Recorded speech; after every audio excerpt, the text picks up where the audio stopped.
तो आपको उसके लिए संघर्ष करना पड़ेगा।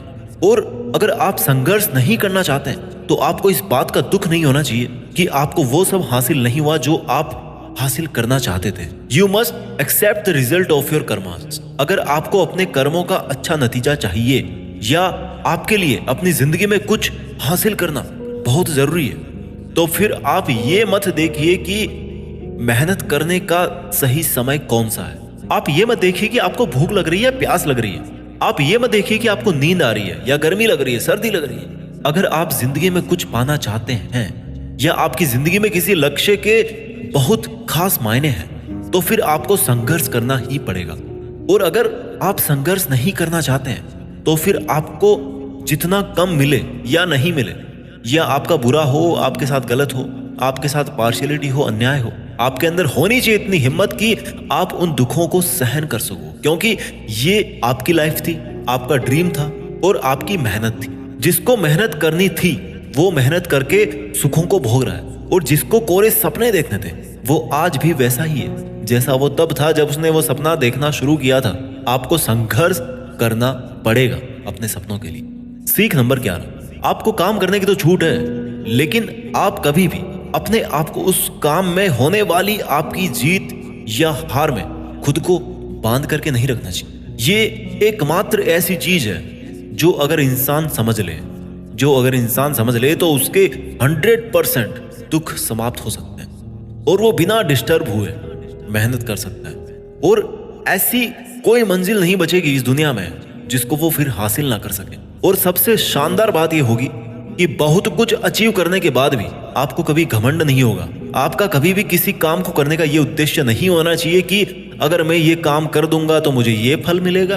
अक्सर ये होता है कि हम मेहनत तो करते हैं लेकिन उस मेहनत से ज्यादा हमारे मन में डिजायर्स होती है और हम हर वक्त ये सोचते रहते हैं कि यार मैं इतनी मेहनत कर रहा हूं तो मेरे को सक्सेस क्यों नहीं मिलेगी, मेरे को मिलनी चाहिए सक्सेस, मैं डिजर्व करता हूं। और हमारी एक्सपेक्टेशंस इतनी हाई हो जाती है जितनी हमारी मेहनत होनी चाहिए। लेकिन अगर आप अपने काम में सफल नहीं हो पाते तो एक बात आपको जरूर याद रखनी चाहिए कि अगर आप इस काम में सफल नहीं हुए तो कोई और इस काम में जरूर सफल हुआ होगा, क्योंकि उसने आपसे ज्यादा मेहनत करी ऑब्वियसली। और अगर वो सफलता उसको ना मिलकर आपको मिल जाती तो उसके साथ में अन्याय होता, कहीं ना कहीं अन्याय होता, क्योंकि उसने आपसे ज्यादा मेहनत करी है, क्योंकि उसके कर्म आपसे ज्यादा संघर्षशील रहे हैं। और जिस दिन आपका कर्म सबसे ज्यादा संघर्षशील बन जाएगा ना, उस दिन सफलता आपकी भी हो जाएगी, इसमें कोई डाउट नहीं। लेकिन श्री भागवत गीता में श्री कृष्ण रिजल्ट के बारे में सोचने से तो क्लियर मना करते हैं कि अर्जुन तू चाहे ये लड़ाई जीते या हारे, तू आएगा मेरे पास ही। ना तो ये है कि तू जीत करके कहीं और चला जाएगा और ना ही ये है कि तू हार करके कहीं और चला जाएगा। जैसा सब पहले था वैसा बाद में भी होगा। इसलिए तू उठ और इस युद्ध के परिणाम के बारे में सोचे बिना ये समझ कर लड़ाई कर कि ये लड़ाई तू नहीं बल्कि मैं, यानी कि खुद स्वयं श्री कृष्ण कर रहा हूं। और फिर जो भी परिणाम आए इस लड़ाई का, कि अर्जुन को केवल लड़ाई लड़नी थी वो लड़ा और श्री कृष्ण का काम परिणाम देना था, उन्होंने दिया। श्री कृष्ण ने कहा है कि हे अर्जुन, तू तो केवल एक जरिया है उस काम को करने का, तू तो केवल एक छोटी सी वजह है उस काम की, पर वास्तव में तो मैं कृष्ण ही कर रहा हूं उस काम को। दोस्तों, आप केवल अपनी मेहनत पर ध्यान दीजिए। कोई आपको लूजर कहे या आपको फेलियर कहे, आपका काम है केवल काम करना, अपना काम करते रहें। सीख नंबर 12, इस दुनिया में हम सब अपने आप को बेहतर बनाने के लिए आए हैं, कुछ बेहतर सीखने के लिए आए हैं। और जो ऐसा नहीं कर रहा ना, वो हर दिन मर रहा है। इंसान का नाश दो तरह से होता है, एक तो जब उसका शरीर बूढ़ा हो जाए और रगों में खून दौड़ना बंद हो जाए और दिल काम करना बंद कर दे तो उसकी मौत हो जाती है, जिसको हम सब जानते हैं, ठीक है। और दूसरी मौत कब होती है इंसान की, दूसरा नाश कब होता है, जब वो अपने मन से हार जाता है और अपने मन में ये बिठा लेता है कि इस काम को मैं नहीं कर सकता। जब इंसान अपने आप को समस्याओं के सामने इंफीरियर समझने लगता है ना, कि ये मेरी समस्या मेरे से बहुत बड़ी है, मैं इनको नहीं कर सकता, और जब इंसान की हिम्मत मरती है तो इंसान भी जिंदा लाश की तरह हो जाता है। इसलिए श्री भागवत गीता में कहा गया है कि हमारी आत्मा हर जन्म में अपने आप को बेहतर बनाती हुई अपनी यात्रा पे आगे बढ़ती रहती है, और जब उसका एक लेवल आता है तो वो परमात्मा से मिल जाती है वापस, और फिर शरीर को वापस धारण नहीं करती।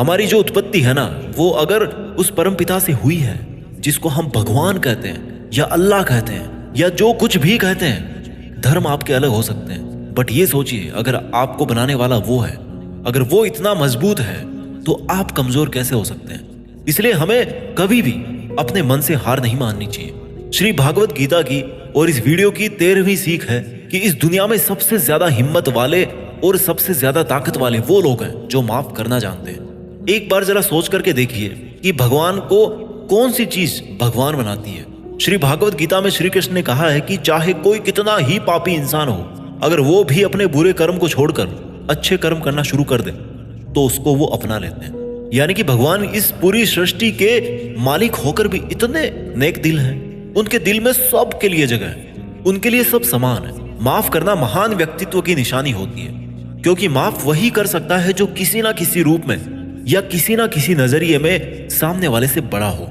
चाहे वो उम्र में बड़ा हो या चाहे वो अच्छे